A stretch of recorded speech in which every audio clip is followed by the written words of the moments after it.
Bonjour et bienvenue à cette nouvelle présentation dans le cadre du cours Physique 5061. Aujourd'hui, on parle du mouvement en une dimension, ce qui veut dire que on se déplace en ligne droite. Il y a deux types de mouvements rectilignes, donc de mouvements en une dimension. Il y a le mouvement rectiligne uniforme ou MRU et mouvement rectiligne uniformément accéléré ou MRUA. Pour commencer, on va parler du mouvement rectiligne uniforme. Ce qui le caractérise, c'est que l'accélération est égale à zéro. Donc, c'est des objets qui se déplacent en ligne droite et qui n'ont pas de variation de vitesse, qui ont toujours une vitesse constante. Évidemment, ultimement, ce qu'on va vouloir faire, c'est des prédictions. Et quoi de mieux pour faire des prédictions que d'aller chercher des équations, donc de se représenter tout ça de façon graphique. Ici, pour le bien de l'exercice, j'ai représenté un graphique vitesse-temps d'un objet qui se déplacerait à 3 mètres par seconde. On sait que ce graphique-là devrait donner une droite horizontale. Pourquoi? Parce que ma vitesse est constante. C'est la définition même du MRU. Donc, si on calcule ici le déplacement que ça donne, évidemment, pour calculer un déplacement, ça serait la vitesse multipliée par le temps. Ce qui me donne un déplacement ici qui serait égal à 12 mètres. Je remarque que cette formule-là ressemble étrangement à la formule base fois hauteur d'un rectangle, hein, le rectangle qui serait sous la courbe de mon graphique vitesse-temps, où la hauteur de mon rectangle serait la vitesse et la base ou la largeur de mon rectangle, si vous préférez, serait le temps qui s'est écoulé. Si je le fais pour un deuxième point, donc je l'ai fait ici pour 6 secondes, ça me donnerait un déplacement de 18 mètres. Et maintenant, si je le faisais pour l'ensemble des points de la même façon, donc je calcule vraiment le déplacement point par point, ça me donnerait une droite. Cette droite-là, c'est une fonction linéaire, donc définie par la formule d'une fonction linéaire qui est y égale ax plus b. Donc, on est capable facilement de faire des prédictions avec ce graphique-là. Maintenant, si on veut calculer l'accélération de mon véhicule, donc si on veut faire un graphique de l'accélération en fonction du temps, on sait que l'accélération, c'est la variation de vitesse par unité de temps. Donc, ce que j'aurais à faire, c'est faire, dans le fond, je roule à 3 mètres par seconde. Donc, je vais calculer mon 3 mètres par seconde à 4 secondes et à 6 secondes. Je vais faire la variation de vitesse. Dans ce cas-ci, c'est égal à 0 parce que ma vitesse est constante, divisé par le temps parcouru qui est égal à 2 secondes, ce qui me donne une accélération de 0 mètre par seconde carré. Ce qui est encore une fois parfaitement logique, puisqu'on n'a aucune accélération, on est à un MRU, c'est la définition même du MRU. Ce que je remarque, c'est que le calcul que j'ai fait ressemble étrangement à un y2 moins y1 sur x2 moins x1. Qu'est-ce que cette formule? C'est la formule de la pente. Donc, si je calcule la pente en tout point de mon graphique vitesse, je vais obtenir mon graphique accélération. Évidemment, c'est ce que je vois ici. Donc, ma droite va être toujours sur 0 parce que mon accélération est égale à 0.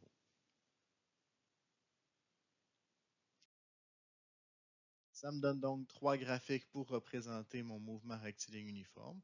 Au niveau de ma position temps, j'ai une fonction linéaire. Au niveau de ma vitesse temps, j'ai une fonction nulle, donc une droite horizontale. Et au niveau de mon accélération, mon accélération est toujours égale à 0. C'est la définition même du MRU. Maintenant, si j'ai un véhicule qui circule, donc là, imaginez un véhicule vu de haut, et que je prends des photos avec le même intervalle de temps entre chaque photo. Donc, par exemple, je prends une photo à chaque seconde.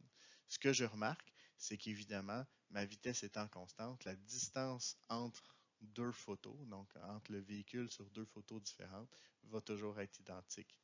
Donc, je vais pouvoir ainsi calculer la vitesse de mon véhicule en disant, je vais calculer la variation de position divisée par la variation de temps entre deux photos et je vais être capable de calculer la vitesse de mon véhicule. Donc, pour passer de mon graphique position temps à mon graphique vitesse temps, je vais devoir calculer la pente de ce graphique en tout point. Même chose pour la vitesse à l'accélération. Si je veux passer maintenant de l'accélération à la vitesse, donc faire le contraire plutôt, je vais chercher à trouver l'air sous la courbe. Même chose pour la vitesse en fonction de la position, donc pour passer de la vitesse à la position. Soit dit en passant, en ce moment, j'utilisais toujours une vitesse qui était positive, mais je pourrais avoir une vitesse négative. Ce que ça va changer au niveau de mon graphique, c'est que si ma vitesse est positive, ma fonction linéaire de mon graphique position temps va donner une droite qui est croissante, alors que si ma vitesse est nulle, donc si la vitesse est égale à zéro, je suis immobile. Donc mon position temps, ça va être une droite horizontale, je reste toujours au même endroit. Et si j'ai une vitesse négative, autrement dit, si je recule, à ce moment-là, je vais avoir une pente de mon graphique position temps qui va être négative, donc je vais être décroissant. J'ai une seule formule qui est vraiment utile quand on parle euh, de la situation de MRU. Comme on sait que l'accélération est égale à zéro, de toute façon, c'est assez facile de la calculer.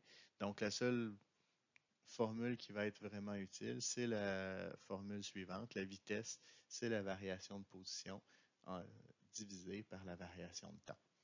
Cette formule-là est facile à déduire. Imaginez-vous une limite de vitesse sur l'autoroute. La limite de vitesse est exprimée en kilomètres par heure, donc kilomètres sur heure. Kilomètre, c'est une distance parcourue, divisé par heure, une unité de temps. Au niveau du MRUA, donc la différence avec le MRU et le MRUA, c'est qu'ici, je vais avoir une accélération, mais je vais avoir une accélération constante par contre. Donc, je ne suis pas en train de jouer du beat sur ma pédale à gaz. Je suis en train d'avoir soit une accélération ou une décélération qui est vraiment constante. Je peux évidemment avoir une accélération comme c'est le cas de la voiture verte, comme je peux avoir une décélération comme c'est le cas de la voiture rouge ou de la voiture de police. Au niveau du MRUA, j'ai aussi des représentations graphiques de cette situation-là.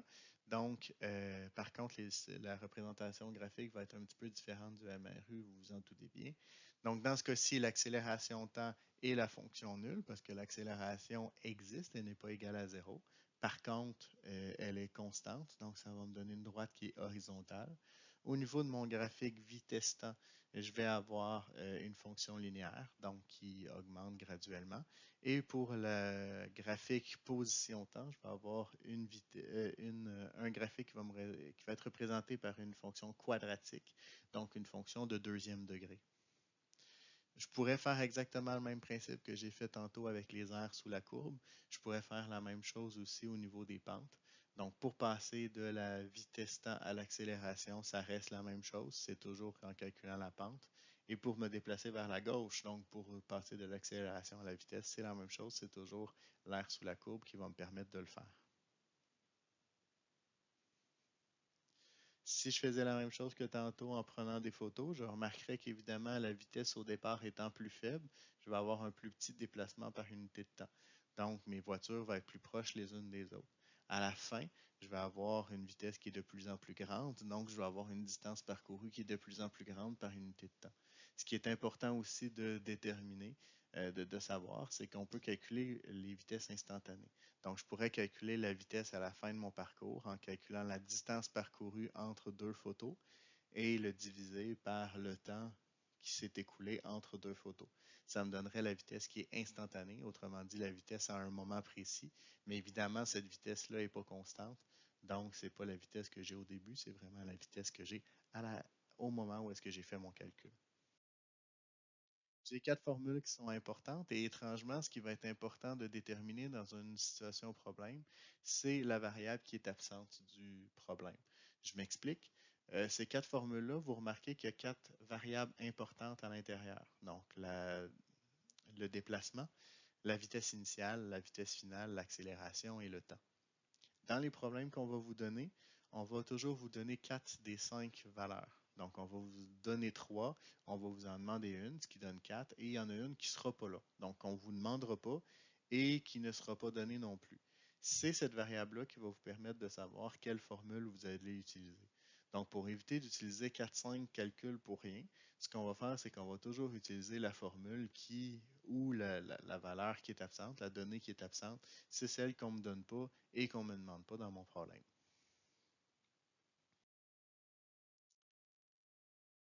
Donc, il y a par contre des valeurs qu'on ne donnera pas nécessairement, mais qui vont être implicites, autrement dit, qu'on laisse sous-entendre sans vraiment le dire. Donc, dans la situation présente, j'ai un homme qui échappe son téléphone cellulaire d'une falaise.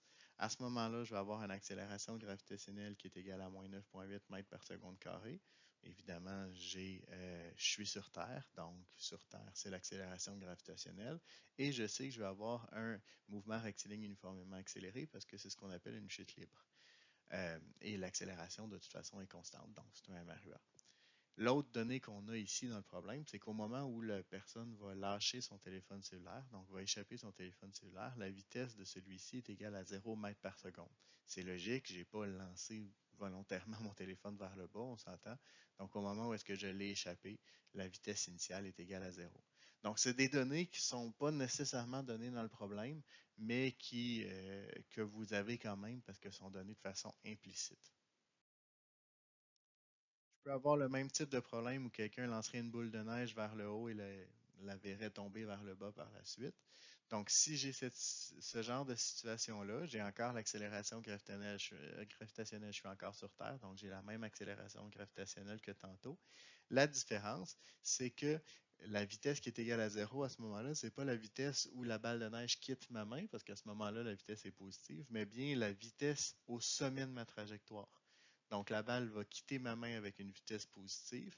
La vitesse va diminuer, diminuer, diminuer, diminuer, diminuer jusqu'à temps que j'atteigne 0. À ce moment-là, je suis au sommet de ma trajectoire. Et par la suite, elle va se mettre à augmenter tranquillement au fur et à mesure que la balle de neige va tomber le long de la falaise. C'est ce qui met fin à cette capsule vidéo. Donc, j'espère qu'elle vous a plu. Vous êtes maintenant les experts. À vous de surpasser le maître.